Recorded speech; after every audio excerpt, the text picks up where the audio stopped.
oi, viajantes da vida! Por que você vai a um centro espírita? Para receber de Jesus ou para cooperar com ele? Por que você vai à sua igreja?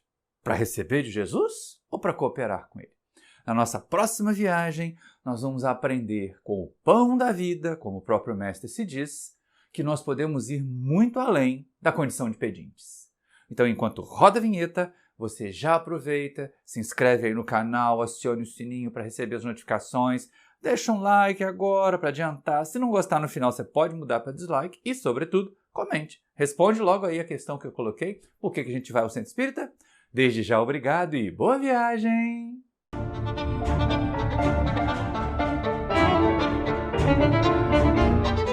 Queridos irmãos e irmãs do Centro Espírita Paulo de Tarso, que Jesus nos envolva em vibrações de paz e amor nesse momento de estudos. E voltamos àquela pergunta do início. Por que nós procuramos um centro espírita? Por que nós vamos a uma igreja cristã buscando Jesus? Por que as pessoas buscam Jesus? Isso é uma questão muito interessante porque nós estamos vivendo momentos muito difíceis, as pessoas estão muito sofridas. Existe uma necessidade de consolação, de cura dos males da alma e até dos males do corpo.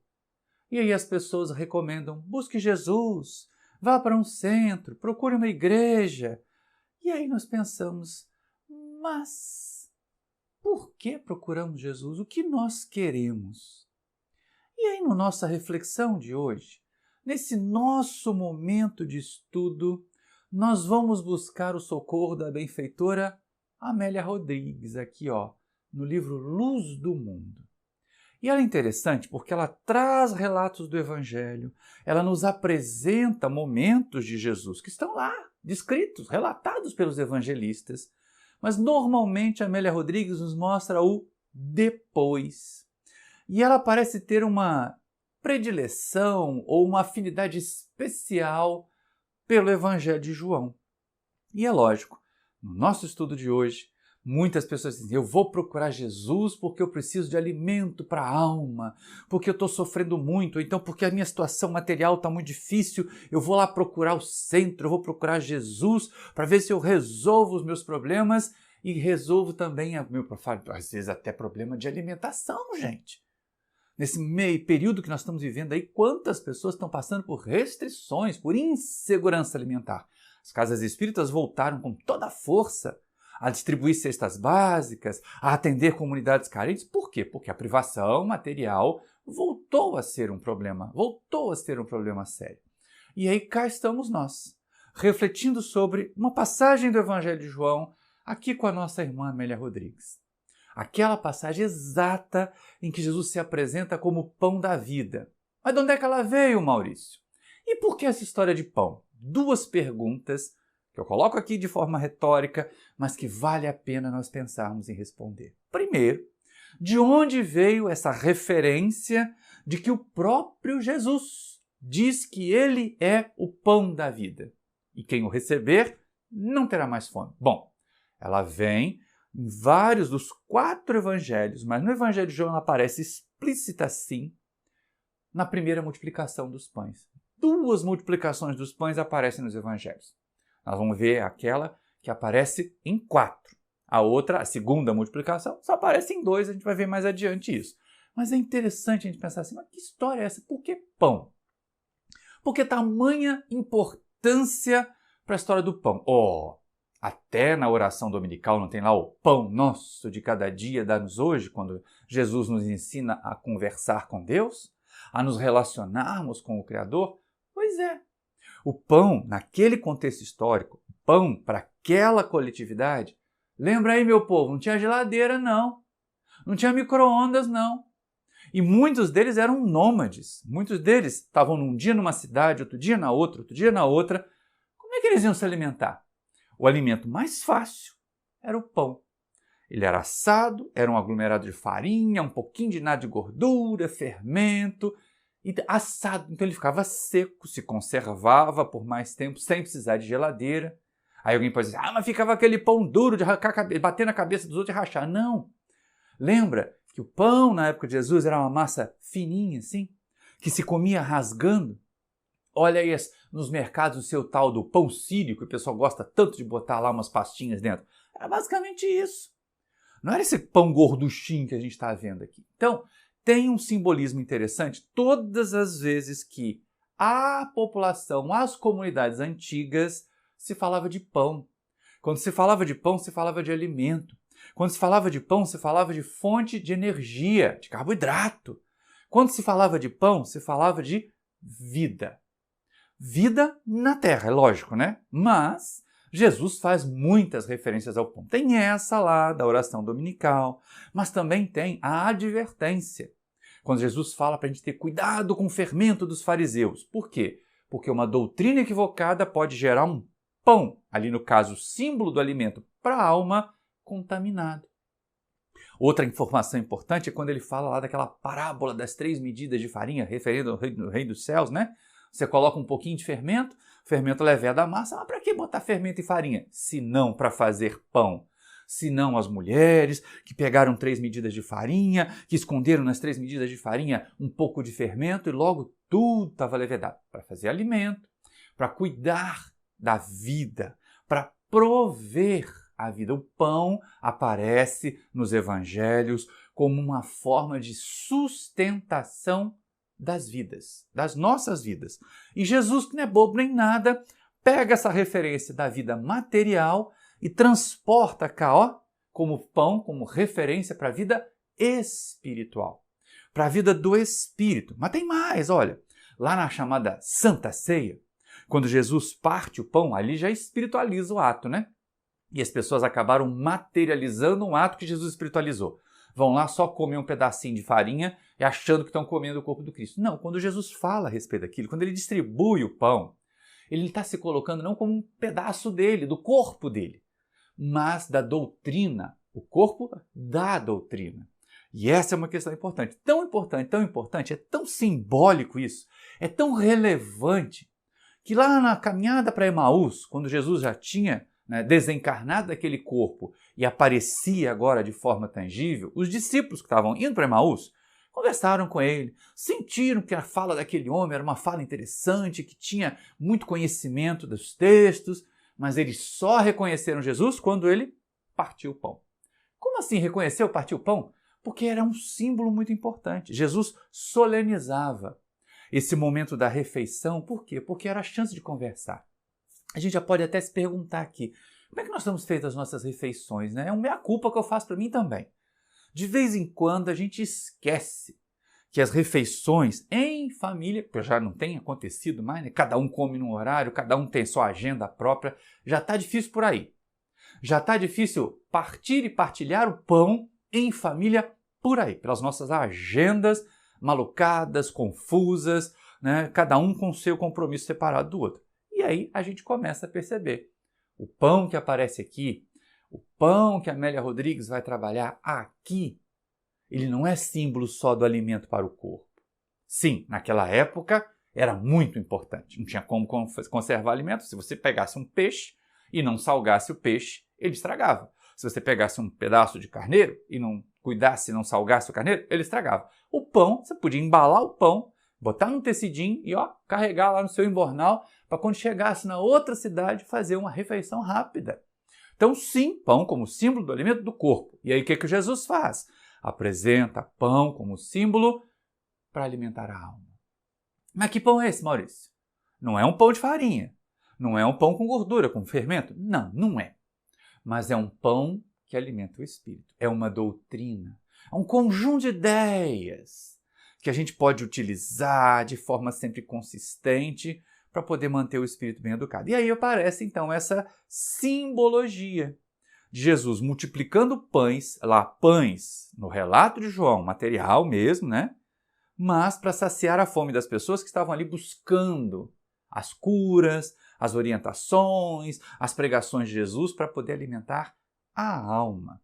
E são esses detalhes da multiplicação dos pães, da primeira multiplicação dos pães, porque é ela que aparece em 4 evangelhos, que nós vamos conversar um pouquinho hoje, que nós vamos aproveitar aquele momento. É um relato frequente, como eu disse, A primeira multiplicação dos pães aparece nos 4 evangelhos, a segunda só aparece em Mateus e Marcos, que mais ou menos são ali sobreposições um do outro. Um mais ou menos recontando a história que o outro contou. Mas não aparece em Lucas, não aparece em João, a segunda multiplicação dos pães. Mas a primeira aparece, e a primeira aparece de um jeito interessante. Olha só, vamos tentar rememorar aqui com um conto livre, né, para não ficar lendo o texto, porque ele é grandinho, ele passa a primeira multiplicação dos pães, ela está lá no capítulo 6 do Evangelho de João, dos versículos 1 a 15. E tem muita história para contar aí. E tem muito símbolo. Lembra, Evangelho de João, o mais simbólico de todos. Ele não está nem colocado lá como os sinóticos, que são os 3 primeiros, que seguem ali mais ou menos uma ordem de relatos. João traz muitos símbolos, traz muita coisa por baixo, por trás do texto, para a gente analisar, desde o começo. E aí João descreve assim, olha, eles tinham mudado para o outro lado do lago, né? Foram de Cafarnaum para Tiberíades, outra cidade, outra vila, e o povo foi atrás. O povo foi atrás por quê? Porque Jesus curava as doenças, porque Jesus cuidava dos alienados mentais ou dos obsidiados, então estava todo mundo lá querendo caçar um milagre. Mas não tem um povo assim até hoje? Ouviu falar que o centro espírita tal faz cura? Ouviu falar que o sacerdote tal abençoa e a pessoa melhora? Já faz fila para ver se vai atrás e recebe alguma coisa. Ainda aquela ideia de procurar Jesus para receber. Mas quando é que nós, que nos dizemos cristãos, quando é que nós, que nos dizemos trabalhadores do Cristo, vamos procurar Jesus para cooperar com Ele, para servir junto com Ele? Pelo menos isso, né? Então, voltando aqui ao relato de João, Jesus e os discípulos atravessam o lago de Genezaré, lá o chamado Mar da Galileia, que não era mar, coisa nenhuma, atravessam e vão parar em Tiberíades. E o povo vai atrás. E aí Jesus vai para uma elevação, como relata João, e começa a pregar, começa a curar, e o tempo vai passando, e a multidão vai se aglomerando, e vai chegando gente, E aí chega um momento, esse é um momento psicológico para nós. Ó, para aqui, deixa lá 2000 anos esse momento material e traz para os dias de hoje, nas 2 figuras que nós vamos apresentar aqui. Jesus, vendo aquela multidão toda, ele se volta para Filipe, um dos discípulos, assim, como nós vamos comprar pão para alimentar esse povo? De vez em quando não vem uma proposta? Imagina hoje, Jesus chega assim, olha, vamos fazer um trabalho assistencial? Vamos amparar um determinado grupo de pessoas? Ou então, ajude aquela pessoa que está muito complicada, que está muito sofrida. Aí a atitude de Filipe é muito parecida com a nossa. Ele olha o tamanho da dificuldade e já desanima. Não tem uns de nós fazendo assim? Ah, vai dar trabalho demais. Ah, eu não vou conseguir dar conta. Não tem umas coisas que são assim? Pois é, e Filipe responde, ah, Senhor, não tem jeito. Nem 200 denários daria para comprar pão para esse povo todo comer um pedacinho. Essa é a primeira imagem. É o primeiro trabalhador que já racha fora do trabalho com medo do tamanho do trabalho, com medo da complexidade do trabalho. Você imagina, pega aquela pessoa bem confusa no atendimento fraterno, tentando fazer papel de vítima o tempo todo, que a gente não pode jogar na cara dela que ela está fazendo papel de vítima o tempo todo. A gente tem que ajudar essa pessoa a perceber, a não jogar contra o mundo e a oferecer ao mundo melhores sementes, porque essa é a história, nós só vamos colher aquilo que a gente semear, né? E aí Filipe, tenta fugir do trabalho. Tenta se recusar a fazer o trabalho, tenta se encostar. Não, não posso não, senhor, vai dar muito trabalho, não tem como, não vai ter jeito de fazer esse trabalho. É o que Filipe responde. Aí o André, o irmão do Pedro, parece mais tímido, mais receoso, mas pelo menos com um pouquinho mais de boa vontade do que o Filipe. O André se volta para Jesus, que o Filipe devia estar ouvindo também, e diz, olha, pai, mestre, tem um rapazinho aí que trouxe 5 pães de cevada e 2 peixinhos. Mas ele mesmo, André, não tinha nada, né? Ele estava querendo oferecer o trabalho do outro, mas já estava fazendo alguma coisa. Repararam a diferença da estrutura do Filipe, que é o que foge do trabalho com medo do tamanho dele, e do André, que diz assim, olha, eu não tenho de mim mesmo. Eu mesmo não tenho o que oferecer, mas eu conheço alguém que pode. Ah, não é grande coisa, mas aí o André dá aquela desanimada também. Né? Ele fala assim, olha, eu tenho 5 pães e 2 peixes, mas o que é isso para essa multidão? E é exatamente aí que Jesus entra. É exatamente nesse momento. Quando a gente oferece pouquinho, e aí vou fazer uma outra referência interessante, era pão de cevada. Trigo, na época de Jesus, era coisa de gente rica. Era coisa de gente que podia pagar, era um pão mais saboroso, era um pão com maior qualidade. Cevada já era um cereal já mais chinfrim, já mais de segunda categoria, um pãozinho meio mirrado, meio escuro também, né? E a gente começa a perceber o seguinte, nós às vezes não temos coragem nem de oferecer pão de trigo para Jesus multiplicar. A gente oferece pão de cevada, quer dizer, trabalho de segunda classe, esforço de segunda categoria. Mas mesmo assim é mais do que o Felipe fez, né? É mais do que o Felipe conseguiu.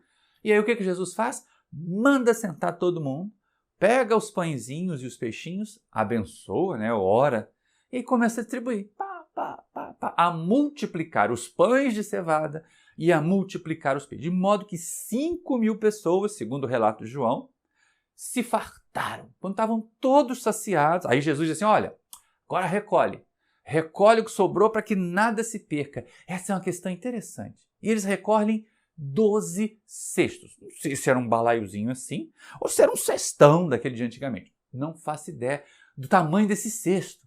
Mas o importante é assim, para 5 pães, e depois vem 12 cestos, já é alguma coisa significativa. E de sobra. De sobra. Então, Jesus multiplica o que nós oferecemos para Ele e Jesus vai além das nossas necessidades para que a gente possa ter reserva, para que a gente possa realmente cuidar e agir com essa consciência de que quando a gente cuida, age, atende, nós estamos numa condição melhor do que aquele que vai lá só para receber. O problema não está aí. O problema é que depois que recolhem os 12 cestos, o povo fica empolgadaço, né? Olha, Jesus é o mestre, esse homem é um profeta. E aí João diz assim, olha, como Jesus sabia que o povo estava querendo se apoderar dele, para ele colocá-lo na condição de rei, para exaltá-lo politicamente, ele, racha fora, sobe ao monte e vai orar. Aí vem toda uma outra descrição, que aparece até mais bonita lá no Evangelho de Mateus, mas como a gente está aqui no Evangelho de João e com a Dona Amélia, a gente vai ficar nesse relato. Né? Aquele relato que Jesus vai, despede, os discípulos eles voltam de Tiberíades para Cafarnaum, que esse é um outro símbolo interessante. Às vezes, gente, nós somos chamados a cooperar não na nossa Cafarnaum, não na nossa base, não na nossa casa espírita, na nossa igreja, mas lá no Tiberíades, lá do outro lado, onde a gente não tem toda a facilidade, todo o recurso, todo o aporte, todo o apoio das equipes. E aí, como é que a gente vai colaborar com Jesus? E Jesus nos basta. Essa é a questão que a gente tem concluído aí. Mesmo que a gente não esteja na nossa Cafarnaum, mesmo que esteja do outro lado, sem a facilidade de agir, de cooperar, ainda vale a pena cooperar, porque Jesus vai suprir as nossas deficiências. Vai nos colocar na condição de trabalhadores da sua seara. Ainda que oferecendo 5 pãezinhos só de cevada, pãozinho mirradinho de cevada, pãozinho que não é lá tão gostoso assim. Eu já comi pão de cevada, não é gostoso mesmo não, tá, gente? Mas, em comparação com pão de trigo. Mas, tá lá o mestre nos chamando, nos ajudando. Depois que passa isso tudo, depois que Jesus se oculta da multidão para não ser colocado como rei, que ele manda o povo de volta, diz o relato de Mateus que ele vai andando sobre as águas. É outra história, está lá na nossa palestra Jesus, Pedro e Nós. Se quiser, pega aqui, o card está aqui em cima para vocês verem qual é a capinha que está lá. Tá? Olha, é uma palestra de bastante tempo já, uma das que eu mais gosto de fazer, Jesus, Pedro e Nós. Que eu conto dessa história aí de Jesus andar sobre as águas. Eu não vou mexer com ela aqui agora, porque o mais importante é a gente pensar nessa história do pão não do pão material, mas do pão para a alma. Do pão que nos faz realizar a melhor parte. E aí que entra a Dona Amélia. Jesus vai ao encontro deles, né? Pedro também tem medo de se afogar, eles chegam a Cafarnaum. E no dia seguinte, é aí que entra a Dona Amélia, ela mostra o dia seguinte, o depois da primeira multiplicação dos pães. E o depois da primeira multiplicação dos pães me pareceu, e olha que eu conheço bastante outros livros da Amélia Rodrigues, né? Primícias do Reino, Pelos Caminhos de Jesus, Quando Voltar a Primavera, sempre aquele Jesus terno, conselheiro, acolhedor, não deixou de ser na Luz do Mundo. Mas nesse capítulo 7 deste livro aqui, A Luz do Mundo, pela primeira vez, a Amélia Rodrigues nos apresenta um Jesus melancólico. Talvez até para que a gente se sinta identificado com ele. Porque às vezes a gente tenta, faz, orienta, com filho então, Com pessoas queridas, então, vem uma decepção profunda, porque a gente tenta, e as pessoas insistem ainda em fazer errado. Jesus aparece meio melancólico nesse texto da Amélia Rodrigues. Depois daquilo, do povo ter buscado. Mas por que Jesus melancólico, gente? Pensa que ele fez um monte, mas um monte de fenômenos. Ele curou corpos, ele curou pessoas que estavam perturbadas, obsidiadas. Ele fez essa multiplicação dos pães, alimentou, saciou a fome das pessoas. E aí o povo de manhã foi lá em Tiberíades e não achou Jesus. Acharam que ele tinha subido ao monte para orar, foi cada um para sua casa, cuidar da sua vida, né? No dia seguinte foram lá atrás de mais milagres. Jesus não estava. Aí pega um monte de barquinho, atravessa de volta, vai lá para Cafarnaum.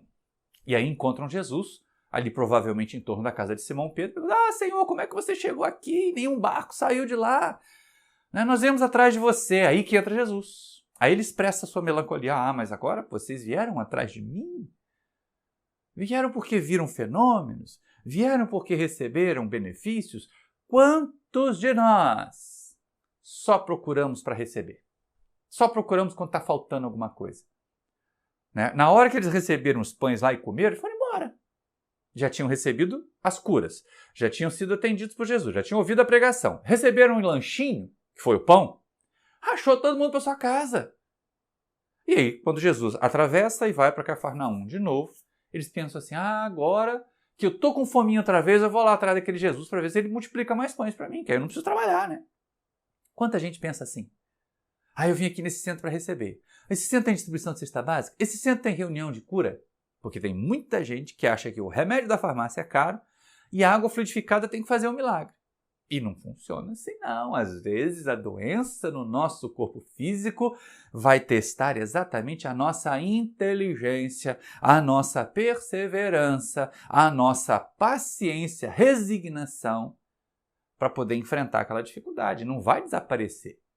Porque de vez em quando você eu vou fazer uma cirurgia espiritual. Aí resolve de um lado, como a gente ainda não se livrou da causa moral, da causa espiritual que gerou aquela primeira doença, ela aparece em outro canto. Ou outra doença aparece para fazer com que a gente volte a refletir, a pensar e tudo mais.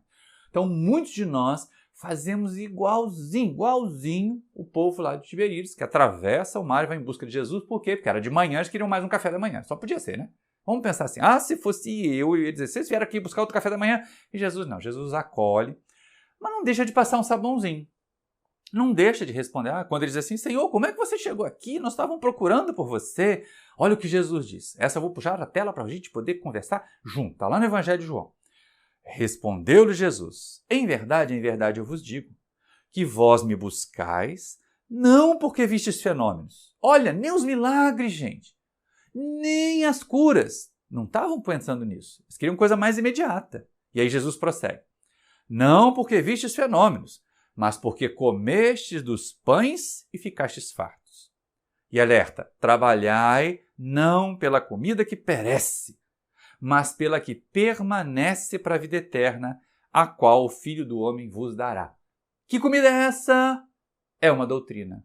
É uma ideia que nos fortalece e nos ajuda a vencer, a superar, a ir além da dificuldade que nós enfrentamos. E o que a gente faz na maioria das vezes? A gente vai atrás de Jesus, igualzinhos fizeram lá, para que ele resolva de forma fácil, de forma imediata, de forma mágica, os problemas difíceis que nós criamos para nós mesmos. Isso vai dar certo? Claro que não vai, né? E aí Jesus que está ali naquele momento melancólico aqui, conversando com João, pede até para ficar sozinho. Amélia Rodrigues, quando eu vi você escrevendo que Jesus pediu para ficar sozinho, bateu um baixo astral aqui também, porque assim, tadinho do mestre, né? Faz tanta coisa por nós e a gente não melhora. Bate um desânimo. Ainda bem que ele não desiste da gente. Ainda bem que ele não desanima da gente. Porque, quantos de nós aqui desanimamos? Não tem hora que você diz, não aguento mais. Tentei ajudar essa pessoa de todos os jeitos, ela não quis se melhorar. Agora eu entrego para Deus. Entregar para Deus, tem que tomar cuidado, que não quer dizer abandonar. Mas deixar que as leis divinas cumpram a sua função de educar aquela criatura que nós amamos e queremos. Porque isso só acontece quando a gente ama e quer viver a vida na experiência do outro, né? Quer resolver o problema para o outro e não ajudar o outro a resolver o problema, que é completamente diferente. E aí essa melancolia de Jesus é porque ele se deparou com muitas criaturas que estavam assim. Só o procuram para resolver problemas fáceis, só o procuram para receber, mas não tentam ainda mudar a si mesmas. Não fazem o que devem, não acolhem ou não trabalham pela comida do Espírito, pela comida que permanece, né? Pelo pão da alma. E essa é a grande questão. Nós costumamos ainda querer milagres, nós costumamos ainda querer soluções fáceis. Pare e pensa comigo aí, você que está me assistindo. Já foi ao centro espírita tal, porque ali tinha um médium que dava passe e dizia que as pessoas ficavam curadas? Ou já foi buscar cirurgia espiritual? Não é que não deva, não, ao contrário. Realizou todas as pesquisas, todos os tratamentos que a medicina humana nos oferece? Complemente com o trabalho espiritual. Agora, não tenta substituir, né? Não tenta trocar o remédio do médico e o médico pelo médium, pela medicação espiritual. Ela vem complementar. Ela vem ajudar a terapia que a gente precisa passar aqui, ó, porque esse corpo físico adoece. E adoece para nos ensinar as coisas. Adoece para mostrar para nós que existem outros caminhos, para a gente não estacionar apesar da enfermidade.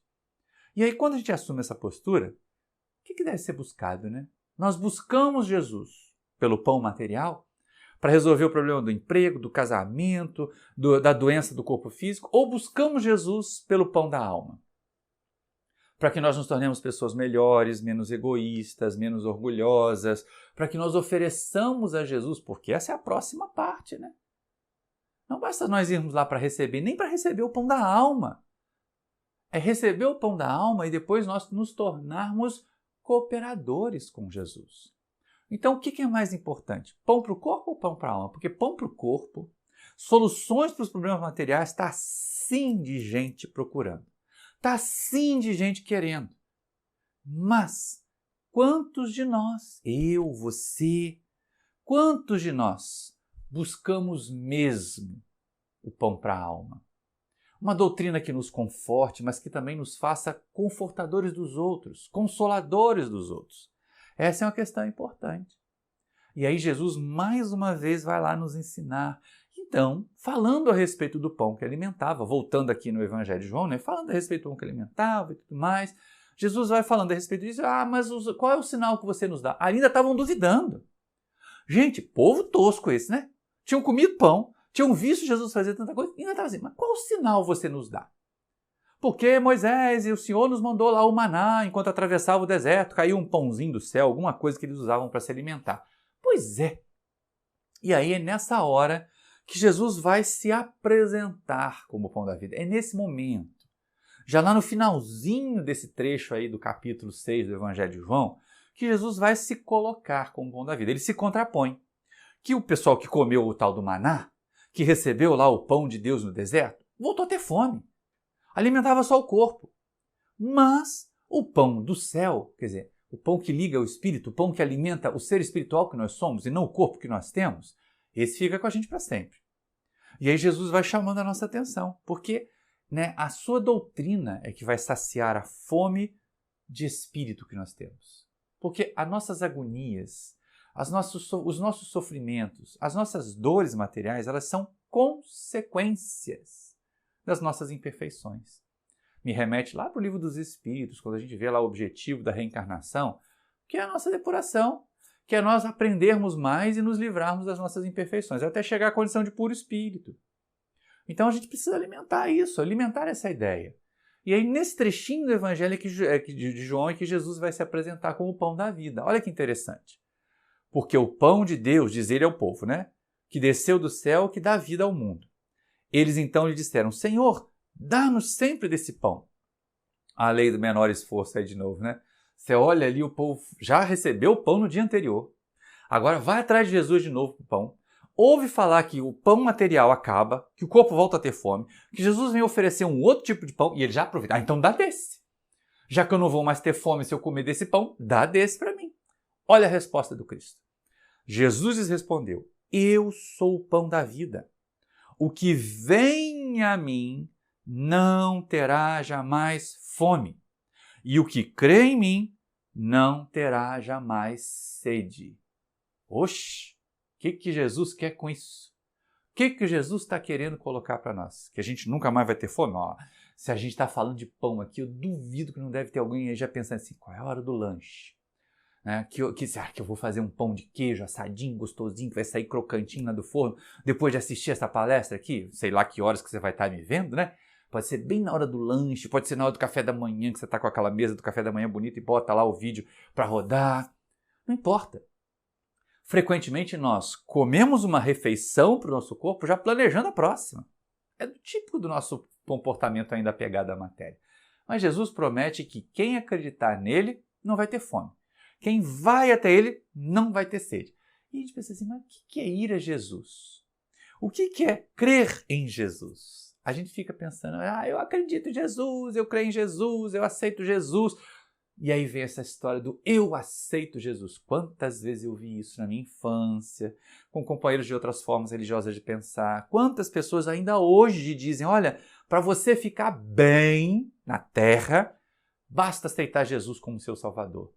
E aí o que é isso? Porque muita gente acha que aceitar Jesus é confessar isso de público.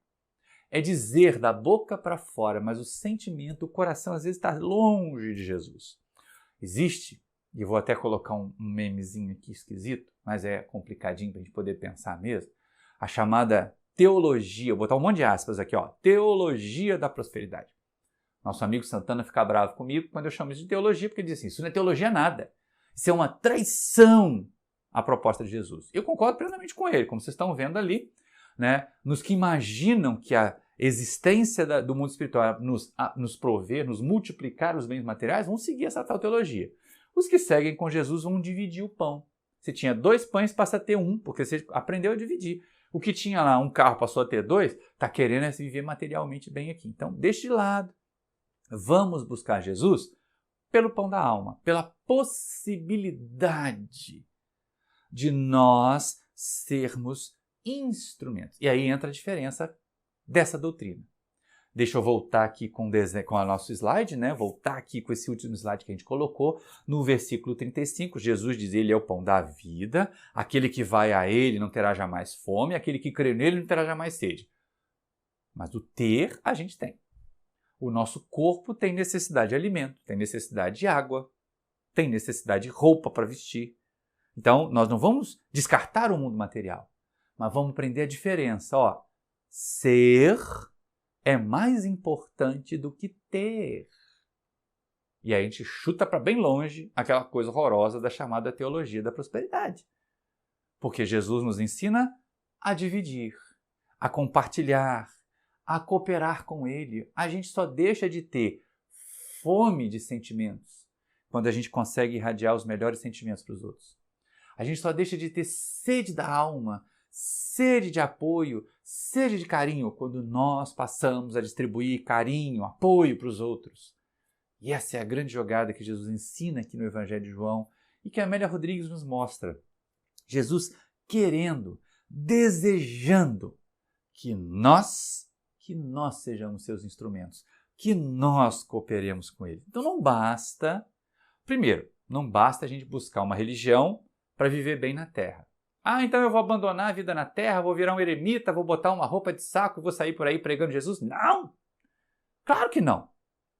Você que é médico vai servir a Jesus nas suas tarefas, atendendo bem seus clientes. Você que é engenheiro, você que é advogado, você que é professor, você que é cozinheiro, cozinheira, vão atender e vão cooperar com Jesus vivendo na Terra, mas espiritualizando, trabalhando para que o alimento mais importante chegue, que é o da alma, que é o que dá sustentação, que é o que dá equilíbrio, que é o que consola, que é o que ajuda a gente a enfrentar os embates, as dificuldades da vida. Isso é que é importante. Por isso que a gente fica ali, naquela última frase, naquele último versículo 35. Jesus é o pão da vida do Espírito, porque o corpo, gente, vai envelhecer, vai ficar crocante. A gente não envelhece, fica crocante, né? As articulações começam a fazer tudo croque-croque. Então vai envelhecer, vai acabar morrendo o corpo. Isso. O corpo que a gente tem, ele migra do nascimento até a morte, porque a morte só existe para o corpo. Mas a vida que nós temos, aí Jesus, eu sou o pão da vida. Ele não é o pão do corpo, é o pão da vida. A vida é do Espírito. A vida não acaba nunca. A gente vive desencarnado, a gente vive quando encarnado e a gente continua vivendo depois que desencarna. Então, Jesus se coloca como o pão da vida, porque é o pão que alimenta o espírito. É o pão que traz para nós a possibilidade de nós nos colocarmos na condição de cooperadores do Cristo. Já parou para pensar que a condição de assistente, o que estende a mão, o que leva, é muito mais interessante, é muito mais nobre do que aquela que estende a mão para receber, que fica lá naquela, eu sou um carente, eu sou um necessitado, né? Então, vamos lá, vamos aproveitar. Não vamos dar uma de Felipe, não. É muito pesado, esse trabalho é muito grande, esse processo obsessivo é muito difícil de ser vencido. Isso é o Felipe, a estrutura que o Felipe apresentou. Diante de um obstáculo, diante de uma dificuldade, diante de uma tarefa, em vez de dizer assim, obrigado Jesus, que você me deu a chance de eu trabalhar, ele diz assim, não vai dar certo não. Eu não vou conseguir fazer. Tem um monte de gente que se sabota. Se sabota no plano material e se sabota no plano espiritual. Quando você vê um aluno ou uma aluna, diz assim, professor, esse problema é muito difícil, é impossível. Ora, gente, a gente já passou, já viveu aquilo, sabe que aquele problema é fácil, dá para resolver. Não é fácil, mas dá para resolver. Que quem estuda consegue resolver, que quem trabalha consegue resolver. Então, quando alguém diz isso para nós, é mais ou menos o Felipe conversando com Jesus. E vai dar não, senhor, não tenho a menor condição de resolver esse problema que você me passou. É exatamente isso. Mas aí a gente pode fazer diferente. Em vez da gente ser Felipe, a gente pode ser André. Nenhum problema aí, viu? Senhores Filipes da vida, senhores Felipes, eu não estou fazendo uma crítica a você, pessoa. Estou fazendo aquela estrutura psicológica que se apresentou no Evangelho de João, que se recusa a trabalhar por receio do tamanho do trabalho. E a gente pode ser um pouquinho mais André. Talvez até a gente possa ir um pouquinho além do André, né? Porque o André falou assim, olha, eu não tenho. Tá aqui os 5 pães e os 2 peixes do rapazinho que estava ali do lado. Mas não vai adiantar muito, né? É tão pouquinho. Mesmo ele querendo colaborar, ele ainda se sabota também. Diz, olha, o que eu vou fazer é tão pouco. Gente, não existe pouco com Jesus. Essa é a questão. Jesus sempre multiplica. E aí o que a gente muitas vezes oferece para ele? Pãozinho de cevada dormido. Aquele pão de 3 dias. Mas ainda assim Jesus ajuda e a gente consegue realizar. E a gente consegue fazer. E essa é a reflexão que a gente tem já para caminhar aqui. O que nós oferecemos? Porque o Mestre só vai multiplicar no nosso trabalho no bem, na nossa possibilidade de cooperar com Ele, aquilo que nós oferecermos. O que você tem oferecido a Jesus? As mãos estendidas e a boca pedindo para receber? Ou já estamos colocando as mãos a serviço dele? Senhor, toma as minhas mãos aqui. Me ajuda a ser instrumento da tua paz, do teu amor, da assistência ao sofredor que está ali caído, da outra companheira que estão pedindo um abraço. Olha, usar as nossas mãos e os nossos braços para consolar com um abraço, com um acolhimento, para que aquela pessoa saiba que ela não está sozinha, que ela não está deserdada, que ela não foi abandonada por Deus. Então vamos pensar, Jesus, já nos ajuda há muito tempo, colaborar com a gente, ensinar, instruir, mandar outros instrutores para ajudar a gente. Jesus faz há mais de 2000 anos, bem mais de 2000 anos, né? Quando ele criou o planeta, quando ele estruturou o planeta ali a partir do Sol, que é como Emmanuel descreve para nós aqui, no caminho da luz, quando ele fez isso, a gente já começou a ser ajudado por ele.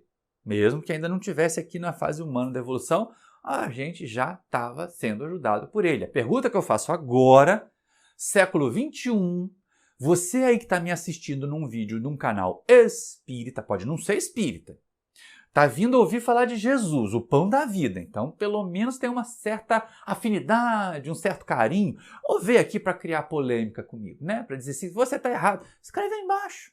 Estou certo ou estou errado do que eu estou falando aqui? Do ponto de vista espírita ou do ponto de vista cristão? Vamos conversar civilizadamente? Porque se falar bobagem, é lógico que esse comentário não vai aparecer. Mas vamos conversar civilizadamente? Talvez eu aprenda muito com seus comentários. E o que eu estou falando aqui, quando eu for fazer essa palestra no presencial, eu fale diferente, porque eu aprendi com você. Porque você me deu uma possibilidade de ter uma outra visão desse momento.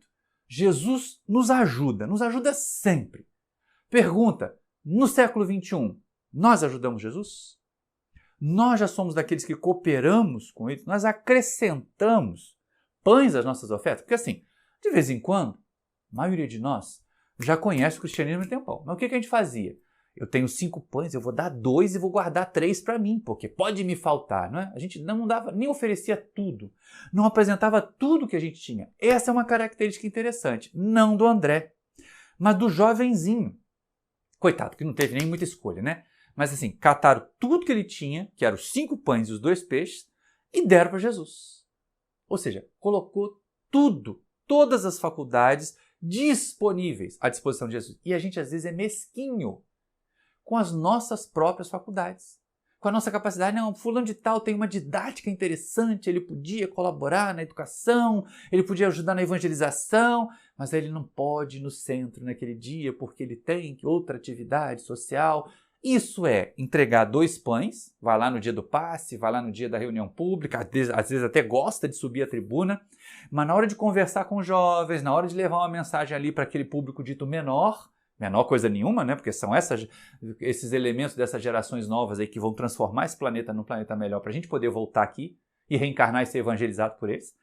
Então, quando a gente é um investimento nesse chamado público menor, um monte de aspas de novo, que não entende menor coisa nenhuma, a gente começa a fazer corpo mole. Isso aí é entregar 2 pães e ficar com 3. É não entregar tudo. É não colocar todo o nosso potencial à disposição de Jesus. E essa é a primeira questão.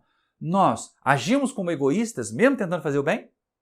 Ou já aprendemos a ser despojados? Não quer dizer, gente, que nós vamos adoecer. Porque tem gente que diz, não, eu tenho que servir Jesus no limite das minhas forças. Vai lá no livro dos Espíritos e a gente vai aprender que trabalho tem, sim, é uma lei divina, mas que descanso, repouso é uma consequência da lei do trabalho. Então, cuidado para não adoecer o seu corpo pelo excesso, inclusive excesso de trabalho espiritual. Essa coisa de querer morar no centro espírita, de abandonar a casa, de cuidar, não cuidar nem do próprio corpo. Não vou a médico porque eu tenho que participar da palestra, porque eu tenho que... Aí o corpo adoece. A gente acaba ficando com comprometimentos e demora, e acaba indo mais cedo, né? Em vez de trabalhar 50 anos na seara do Cristo, trabalha 30, porque o corpo adoeceu. Foram 30 anos intensos, dedicadíssimos. Pode até ter sido. Não estou aqui fazendo nenhum juízo de valor da forma que você escolheu trabalhar. Mas se adoeceu por causa disso, para e pensa, talvez não seja assim tanto que se deva fazer. Mas nós entregarmos a Jesus o possível, tudo que nós já temos, para que Ele multiplique. E aí vem aquela questão. Também temos que pensar na qualidade do que entregamos. Ah, eu quero trabalhar na tribuna. Então entregue a Jesus a sua capacidade de falar, a sua inteligência, mas se você fizer só isso e não estudar, vai ser menos do que pão de cevada. Então a gente tem que estudar a doutrina, conhecer o evangelho para quando chegar numa tribuna, falar de forma coerente. Ah, eu quero trabalhar na reunião mediúnica. Mesmíssima coisa. Você chega lá, tem a faculdade é natural em você, é natural em mim. Aí eu vou lá e fico dando chilique mediúnico. Sem o cuidado de acolher os espíritos, de avisar o dialogador que tipo de espírito vai se comunicar através de mim quando eu consigo sentir isso antes, essa ajuda. Ah, mas eu sou médio de berço. Aí faz na reunião mediúnica que a criança faz no berço? Faz isso não. Isso é só entregar menos do que o pão de cevada. Para a gente entregar pão de trigo na mediunidade, a gente vai ter a faculdade mediúnica e vai se estudar e estudar a faculdade que a gente tem, para apresentar uma ferramenta mais bem preparada, mais bem elaborada, para que Jesus possa utilizar, para que os benfeitores possam utilizar. Porque, de novo, se a gente só entregar pão de cevada, eles só vão poder multiplicar pão de cevada. Se a gente entregar pão de trigo, a gente vai ver que mais pão de trigo vai ser multiplicado. E como é que nós temos agido? Essa é a questão. Já caminhando para o finalzinho aqui do nosso bate-papo, essa é a questão. Como é que você tem agido aí? Quando vai ao centro, ele diz, não posso colaborar não, não posso ajudar não, estou ocupado com isso, está faltando aquilo, eu não tenho nem para mim. Tem gente que diz assim, eu não posso colaborar com a cesta básica, eu não tenho nem para mim. Poxa, gente, tudo bem. Né? A gente tem que ter cuidado, alimentar nosso corpo. Será que a gente realmente não tem nem para a gente? Ou está querendo guardar um pouquinho para ter o excesso? Está escondendo ali um pão de cevada. Às vezes a gente entrega 4. Ou então o ideal seria, será que eu já posso acrescentar mais um pão, ainda que seja mais um pão de cevada para o trabalho com Jesus? é isso que a doutrina faz, ela nos instrumenta para servir. Jesus, o pão da vida, aquele que vai até ele, nós, não terá fome, fome da alma. Aquele que crê nele não terá sede, sede da alma, porque o corpo físico vai continuar tendo fome, vai continuar tendo sede. Vai continuar tendo doença. Não vamos imaginar que porque eu sou trabalhador da doutrina espírita há 40 anos não vai ter uma doença. Não vai ter uma privação material, não vai ter uma desencarnação de um ente querido. Vai, isso tudo vai acontecer. Mas a doutrina vai instrumentar a gente para a gente continuar colaborando com Jesus apesar disso. E essa é a questão que não deve ser perdida de vista. Vamos colaborar? Vamos entregar os pães que nós temos. E se a gente puder acrescentar mais alguns pãezinhos, né? Qualificando, melhorando a nossa forma de trabalhar, estudando um pouquinho mais, aperfeiçoando um pouquinho mais, usando mais uma horinha, aquela horinha a mais de Netflix, você tira lá da Netflix e coloca lá para o trabalho na doutrina. Coloca lá numa cooperação, de repente até numa live. Às vezes não precisa nem sair de casa. Hoje, com o trabalho nas redes sociais, com o trabalho nos canais de divulgação, a gente pode colaborar, pode entregar mais um pão sem nem sair de casa.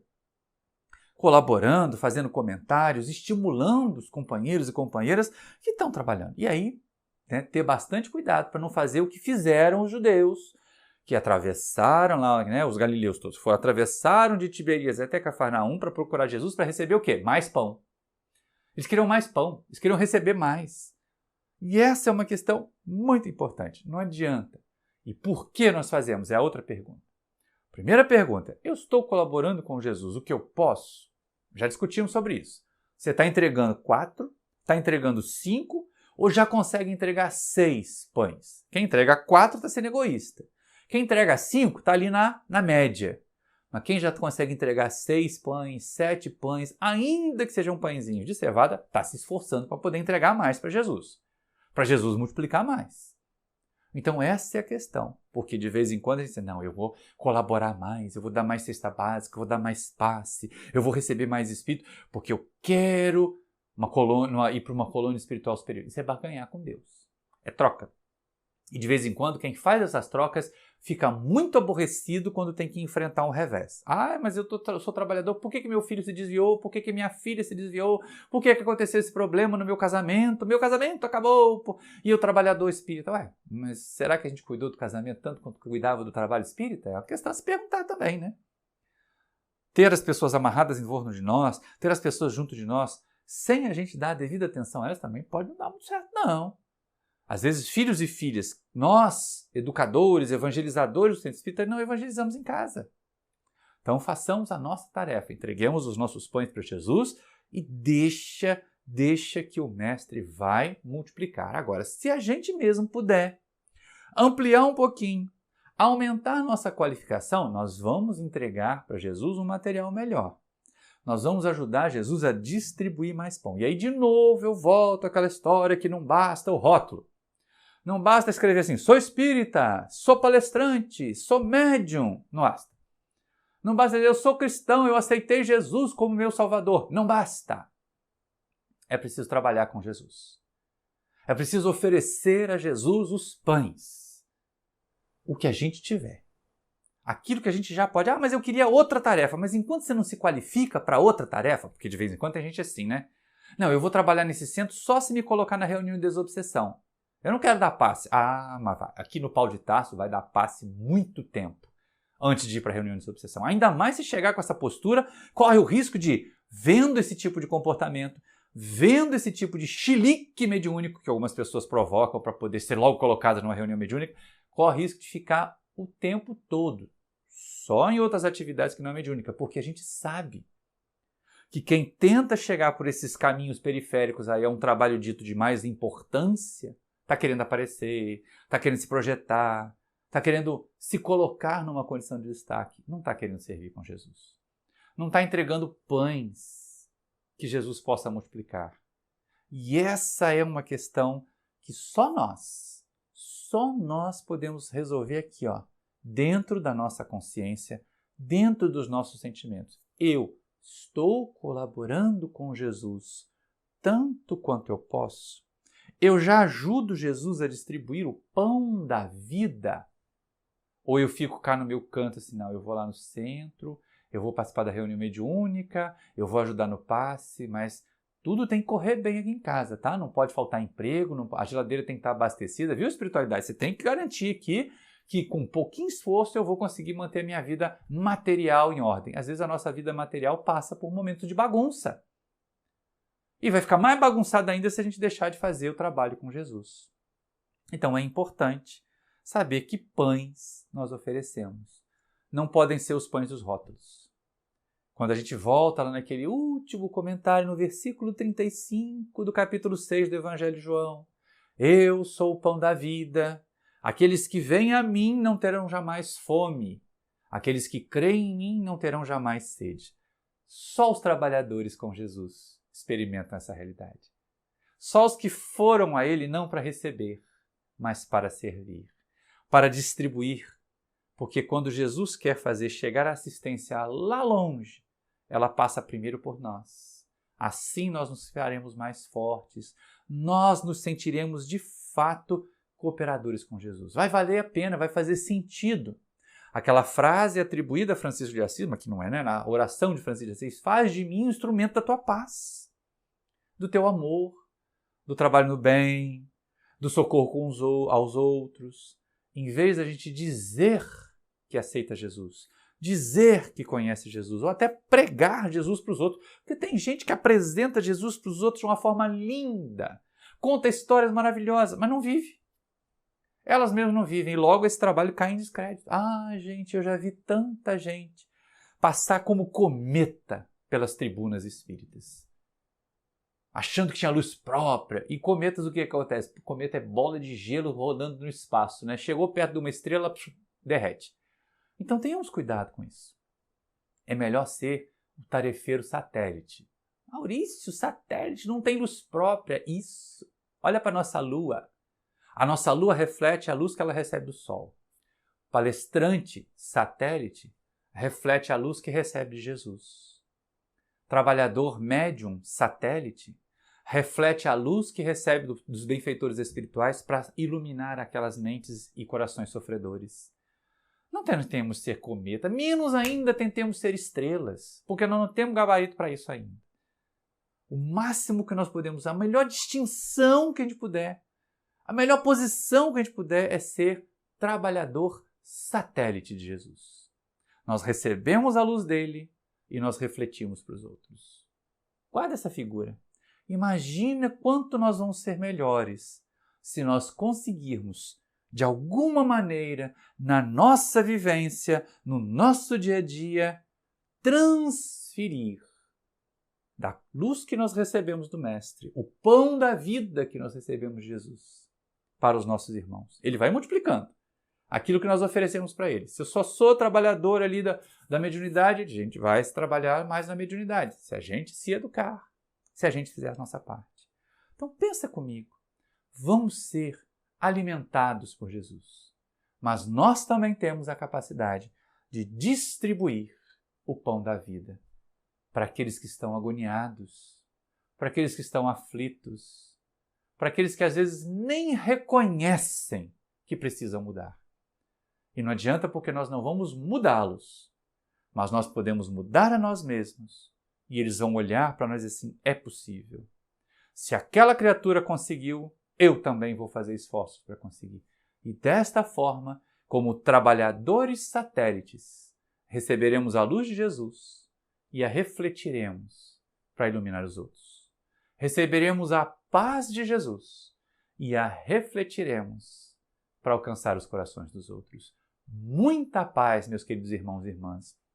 Muito obrigado pela sua atenção.